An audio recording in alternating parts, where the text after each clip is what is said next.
दूसरा अध्याय, ग्रह के द्वारा गजेंद्र का पकड़ा जाना। श्री सुखदेव जी ने कहा, परीक्षित, क्षीर सागर में त्रिकूट नाम का एक प्रसिद्ध सुंदर एवं श्रेष्ठ पर्वत था। वह 10,000 योजन ऊंचा था। उसकी लंबाई चौड़ाई भी चारों ओर इतनी ही थी। उसके चांदी, लोहे और सोने के 3 शिखरों की छटा से समुद्र, दिशाएं और आकाश जगमगाते रहते थे। और भी उसके कितने ही शिखर ऐसे थे जो रत्नों और धातुओं की रंग बिरंगी छटा दिखाते हुए सब दिशाओं को प्रकाशित कर रहे थे। उनमें विविध जाति के वृक्ष, लताएं और झाड़ियां थी। झरनों की झरझर से वह गुंजायमान होता रहता था। सब ओर से समुद्र की लहरें आ आकर उस पर्वत के निचले भाग से टकराती। उस समय ऐसा जान पड़ता मानो वे पर्वत राज के पांव पखार रही हो। उस पर्वत के हरे पन्ने के पत्थरों से वहां की भूमि ऐसी सांवली हो गई थी जैसे उस पर हरी भरी दूब लग रही हो। उसकी कंदराओं में सिद्ध, चारण, गंधर्व, विद्याधर, नाग, किन्नर और अप्सराएं आदि विहार करने के लिए प्राय बने ही रहते थे। जब उसके संगीत की ध्वनि चट्टानों से टकराकर गुफाओं में प्रतिध्वनित होने लगती थी, तब बड़े बड़े गर्वीले सिंह उसे दूसरे सिंह की ध्वनि समझकर सह न पाते और अपनी गर्जना से उसे दबा देने के लिए और जोर से गर्जने लगते थे। उस पर्वत की तलहटी तरह तरह के जंगली जानवरों के झुंडों से सुशोभित रहती थी।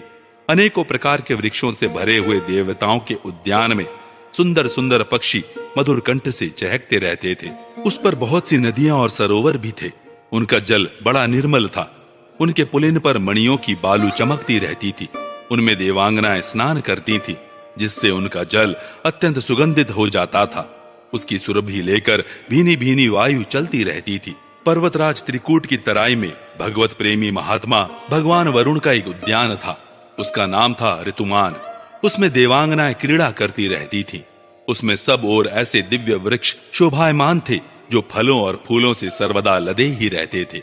उस उद्यान में मंदार, पारिजात, गुलाब, अशोक, चंपा, तरह तरह के आम, पयाल, कटहल, आमड़ा, सुपारी, नारियल, खजूर, बिजौरा, महुआ, साखू, ताड़, तमाल, असन, अर्जुन, रीठा, गूलर, पाकर, बरगद, पलास, चंदन, नीम, कचनार, साल, देवदारू, दाख, ईख, केला, जामुन, बेर, रुद्राक्ष, हर्रे, आंवला, बेल, कैथ, नींबू और भिलावे आदि के वृक्ष लहराते रहते थे। उस उद्यान में एक बड़ा भारी सरोवर था।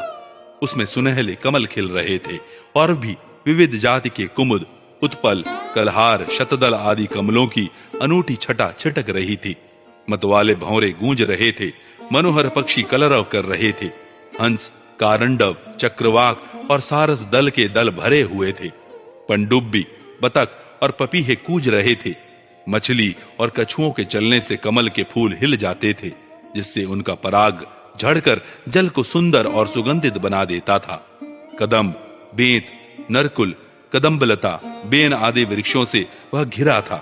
कुंद, कुर्बक, अशोक, सिरस, वनमल्लिका, लिसौड़ा, हरसिंगार, सोनजूही, नाग, पुन्नाग, जाति, मल्लिका, शतपत्र, माधवी और मोगरा आदि सुंदर सुंदर पुष्प वृक्ष एवं तट के दूसरे वृक्षों से भी जो प्रत्येक ऋतु में हरे भरे रहते थे, वह सरोवर शोभायमान रहता था। उस पर्वत के घोर जंगल में बहुत सी हथिनियों के साथ एक गजेंद्र निवास करता था। वह बड़े बड़े शक्तिशाली हाथियों का सरदार था। एक दिन वह उसी पर्वत पर अपनी हथिनियों के साथ कांटे वाले कीचक, बांस, बेंत, बड़ी बड़ी झाड़ियों और पेड़ों को रौंदता हुआ घूम रहा था। उसकी गंध मात्र से सिंह, हाथी, बाघ, गैंडे आदि हिंस्र जंतु, नाग तथा काले गोरे शरब और चमरी गाय आदि डरकर भाग जाया करते थे। और उसकी कृपा से भेड़िए, सुअर, भैंसे, रीछ, शल्य, लंगूर तथा कुत्ते, बंदर, हरिन और खरगोश आदि क्षुद्र जीव सब कहीं निर्भय विचरते रहते थे। उसके पीछे पीछे हाथियों के छोटे छोटे बच्चे दौड़ रहे थे। बड़े बड़े हाथी और हथिनियां भी उसे घेरे हुए चल रही थी। उसकी धमक से पहाड़ एक बारगी कांप उठता था।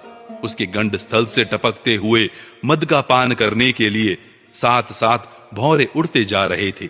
मद के कारण उसके नेत्र विह्वल हो रहे थे। बड़े जोर की धूप थी, इसलिए वह व्याकुल हो गया और उसे तथा उसके साथियों को प्यास भी सताने लगी। उस समय दूर से ही कमल के पराग से सुवासित वायु की गंध सूंघकर वह उसी सरोवर की ओर चल पड़ा, जिसकी शीतलता और सुगंध लेकर वायु आ रही थी। थोड़ी ही देर में वेग से चलकर वह सरोवर के तट पर जा पहुंचा। उस सरोवर का जल अत्यंत निर्मल एवं अमृत के समान मधुर था। सुनहले और अरुण कमलों की केसर से वह महक रहा था। गजेंद्र ने पहले तो उसमें घुसकर अपनी सूंड से उठा जी भरकर जल पिया, फिर उस जल में स्नान करके अपनी थकान मिटाई। गजेंद्र गृहस्थ पुरुषों की भांति मोहग्रस्त होकर अपनी सूंड से जल की फुहारें छोड़ छोड़कर साथ की हथिनियों और बच्चों को नहलाने लगा तथा उनके मुंह में सूंड डालकर जल पिलाने लगा। भगवान की माया से मोहित हुआ गजेंद्र उन्मत्त हो रहा था। उस बेचारे को इस बात का पता ही न था कि मेरे सिर पर बहुत बड़ी विपत्ति मंडरा रही है। परीक्षित, गजेंद्र जिस समय इतना उन्मत्त हो रहा था, उसी समय प्रारब्ध की प्रेरणा से एक बलवान ग्राह ने क्रोध में भरकर उसका पैर पकड़ लिया। इस प्रकार अकस्मात विपत्ति में पड़कर उस बलवान गजेंद्र ने अपनी शक्ति के अनुसार अपने को छुड़ाने की बड़ी चेष्टा की, परंतु छुड़ा न सका। दूसरे हाथी, हथिनियों और उनके बच्चों ने देखा कि उनके स्वामी को बलवान ग्राह बड़े वेग से खींच रहा है और वे बहुत घबरा रहे हैं। उन्हें बड़ा दुख हुआ। वे बड़ी विकलता से चिंघाड़ने लगे। बहुतों ने उसे सहायता पहुंचाकर जल से बाहर निकाल लेना चाहा, परंतु इसमें भी वे असमर्थ ही रहे। गजेंद्र और ग्राह अपनी अपनी पूरी शक्ति लगाकर भिड़े हुए थे। कभी गजेंद्र ग्राह को बाहर खींच लाता तो कभी ग्राह गजेंद्र को भीतर खींच ले जाता। परीक्षित, इस प्रकार उनको लड़ते लड़ते 1000 वर्ष बीत गए और दोनों ही जीते रहे।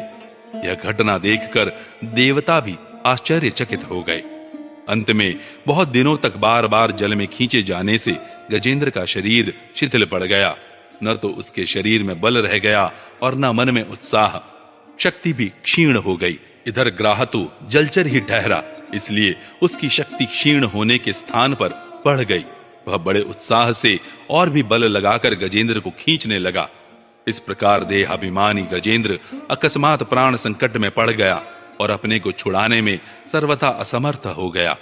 बहुत देर तक उसने अपने छुटकारे के उपाय पर विचार किया। अंत में वह इस निश्चय पर पहुंचा, यह ग्राह विधाता की फांसी ही है। इसमें फंसकर मैं आतुर हो रहा हूं।